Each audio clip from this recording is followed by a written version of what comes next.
Hey, this is the franchise Shane Douglas. It's the walking weapon Josh Alexander, and you're watching. And you're watching. Yamane, aka WWE. Here to this podcast with Ollie Harper, my man. And you are watching Ollie Harper at YouTube.com. And you're watching the Ollie Harper Show on YouTube.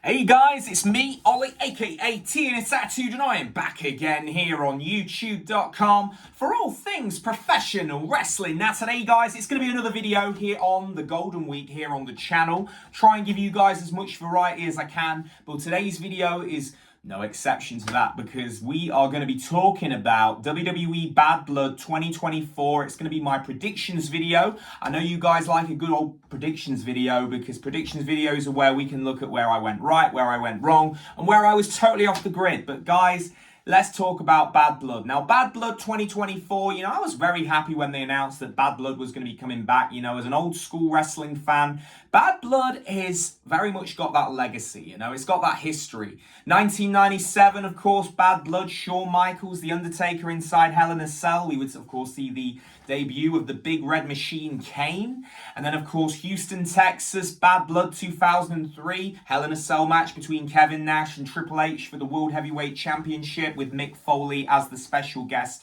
referee. And then, of course, to round that up, 2004, Hell in a Cell match, Shawn Michaels, Triple H, Bad Blood 04. Well, that theme has always been a Hell in a Cell, and it's nice to see from, of course, this past week on Monday Night Raw, we are going back to an older form of the Hell in a Cell. I know it's not the 90s Hell in a Cell, but it is definitely cool to see that older grey fence around the ring.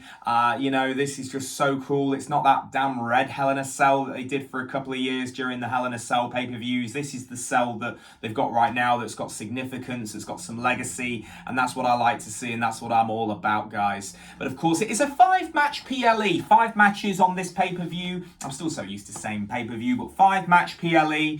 Everything really does feel important on this one, and as I say, that's the formula that Triple H has really been going in with for the last year, really, on these smaller events. 5 matches. Everything really has significance, They're not just putting out matches for the sake of it and giving you too many matches as a super show. We've actually got everything on that card right now, our feuds from the mid-card to the main event, and everything has importance, and I like that. And then you've got your other feuds around there that they're putting on Raw and SmackDown, but very, very good booking from Triple H. So let's discuss. So, of course, first and foremost, let's talk about, of course, the SmackDown Women's Championship match between, of course, the champion, Queen Nia, versus Bayley, the challenger. Now, Bayley, of course, has had quite the year, She won the SmackDown Women's Championship from Io Sky at WrestleMania 40. That was quite the build and almost really the repackaged look of Bayley really going forward as this grown up, she turned face, and they went in this different direction with her. Io went off the grid, and very much her stock's gone down a little bit this year. That annoys me because I really like Io Sky, but of course she's with Damage Control, of course, with Kairi Sane, and hopefully they two will pick up some momentum down the line. I would love to see them two again in the main event scene because they deserve it, because they're just very hard working. But yeah, this match, I'm going with Queen Nia. I don't see this title reign ending anytime soon. I think we're going to be seeing a Tiffany Stratton Money in the Bank tease again. They did it at Bash in Berlin, on the SmackDown before Bash in Berlin. And I think really that's the theme, when is she going to turn on Queen Nia? Because that's coming down the line. There seemed to be a bit of boiling with them two. And I do think that the end result of all this will be to get Tiffany over and have Tiffany cash in on Nia, whether that be now or later or whenever they decide. They are really kind of building up Tiffany as that. I think she's going to be the next big face of the WWE. And I think for right now, putting her with Nia Jax is very important to really get them reps in, get that build, and really, get her to a place where the fans are on her side, and I think when she does turn on Nia is going to be very significant. You know, they could even do this at WrestleMania, so I don't see Queen Nia dropping the belt anytime soon. Of course, there's rumours Charlotte Flair's coming back in the next couple of months, so there's always that to bear in mind. We could then be looking at a Charlotte Flair, Queen Nia feud for a while. So, you know, there's some things to really bear in mind, but yeah, Queen Nia will win on Saturday. Bayley will then go into other stuff, whether that's against Naomi, they do some feuds with her, or, you know, they could do whatever they want. You know, they could even maybe go down and put Bayley in the tag team division. They could do whatever with Bayley. You know, Bayley's there to help the younger talent. She does a damn good job of it, you know. But now then, let's talk about, of course, the next match. I want to first of all talk about the first of the two Judgment Day feud matches. Let's talk about, of course, Finn Balor and Damian Priest. You know, this... I feel like where we are right now, this is going to be match one of a few of these. And I do feel that on this, I think I've got this feeling that Finn Balor will beat Damian. But at the same time, it could be a screwy finish. You know, I'm seeing something like JD and Carlito getting involved with this to really cause Finn the win. But at the same time, you know, they can definitely have these two go at it again at Crown Jewel. So yeah, I'm going to go with Finn on this one. And I think with Liv Morgan and Rhea Ripley, I'm getting the vibe we're going to be getting the same sort of screwy finish. Even though Dominic Mysterio is in the shark cage, that has significance in there for something. You know, I don't know whether Dominic gets involved, but I don't see this Liv Morgan title reign ending anytime soon either. I think they're going to really keep the chase with these two going for a while. You know, I think these long drawn out feuds with a story really there really does help and keeps the, you know, really keeps a lot of depth to some strong storytelling in WWE. So yeah, I'm going to say Liv Morgan will win on the women's side of this Judgment Day Terror Twins angle that they got going on right now.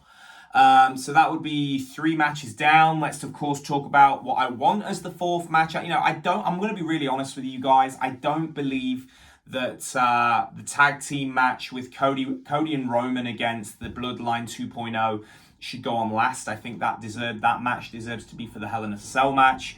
But to talk about that's why I'll talk about the cell last, but talking about this tag team match between, of course, Cody and Roman against the New Bloodline, you know, this has got a lot of story to it, and it's really interesting, the fact, you know, now Roman Reigns is back. You know, he's had his break from having one of the longest title reigns in the history of our industry, and you know, of course we're going to be going back to Cody and Roman part 2. That will absolutely be happening. But I think that the interest right now is how we get there. You know, is it going to be through Roman turning on Cody but still taking out the Bloodline? I think that for right now, I think that they could absolutely keep this as clean as they want to keep it. And it could just be Roman and Cody dominate the New Bloodline. I also think maybe we could see Paul Heyman make a return on Saturday in some way to really kind of align himself with Roman, and then maybe, you know, they could go into a direction where they decide, you know, Roman could say, you know, I never got my rematch, and then that's how that sets up Crown Jewel. I don't think it really needs too much to tell. But I do believe that, yeah, we will see Roman and Cody prevail on Saturday, and then this should then set up the Roman Cody part 2 at Crown Jewel in Saudi Arabia. So yeah, absolutely where I think they decide to run that back and go with as a, well, you know, you owe me now, let's go there. Okay, so main event of this show, Hell in a Cell, and it is very much, you know, such an important, significant match to really round up this show. You know, CM Punk, Drew McIntyre, no titles involved, but a lot of pride and a lot of just, what a great story this one has been, pretty much from Royal Rumble. Let's say Royal Rumble of this year to now has just been non-stop. You know, it was involved at WrestleMania, and they've been able to really sell this program, and I think they've done a damn good job. Outside of Cody, Roman, Rock, this has, and Seth even, you know, this has been, I think, one of the best feuds of this year. And Punk's not even been like medically cleared for half of it, you know, so that just shows you how talented both of these guys are to really be able to run their mouth and really sell this and make it great. But it's been fantastic with the bracelet and that getting destroyed, and everything has just been absolutely tip top and just been brilliant. But of course, match one, of course, Punk would lose. McIntyre would win at SummerSlam. Of course, Bash in Berlin, we had the strap match. I was pleased to say I was at that show, and it was great to, of course, be there live for that. Punk would then get his win, and then now we are at match 3, and I think that on this one, I think that I have to say Punk. I think CM Punk will be the guy to go, and I think Punk wins through this match. I think because what this will do, this sets up Punk to then go up and challenge for either Gunther or Cody down the line, or whoever he decides to go for. But I think that is sort of the direction that they go in. I don't think this would hurt Drew McIntyre at all. Drew has done exceptional work with this feud as well as CM Punk. But I do feel with Punk just coming back and really, we haven't really seen too much of CM Punk. We've seen enough of him, but we haven't seen loads of him. So I think that where I think Punk would need the win more over McIntyre, also to really keep Punk's stock very hot right now. If you can't really afford to have Punk lose again in such a big grudge feud. And then what do you do with Punk? I mean, I think McIntyre's fine. McIntyre has been around for years, and he can bounce back perfectly into something else. But I feel like with Punk, to keep his stock very much up there, as he's only really been around for nearly a year now, but at the same time half of it being injured, and keeping himself relevant, as I've just said. But I think that while he's in ring, Punk goes over McIntyre. It's going to be a good match. I see blood being in this one. I think it's going to be a brutal match.